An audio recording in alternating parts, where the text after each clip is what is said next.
আপনার সম্পদের উপর যদি জাকাত ফরজ হয়ে থাকে তাহলে অবশ্যই জাকাত দিতে হবে। জাকাতের টাকা অবশ্যই সঠিক পথের এবং হালাল হতে হবে। হারাম টাকার কোনো জাকাত হয় না।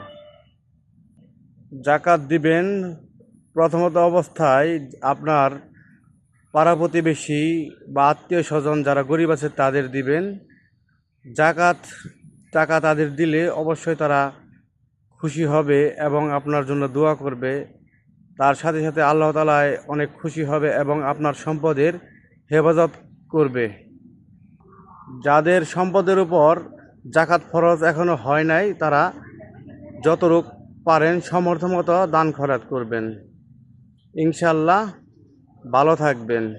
একটা কথা মনে রাখবেন, কেউ গুলি খেয়েও বেঁচে থাকে, আবার কেউ ভালো মানুষও স্টক করে যে কোনো সময় মারা যেতে পারে।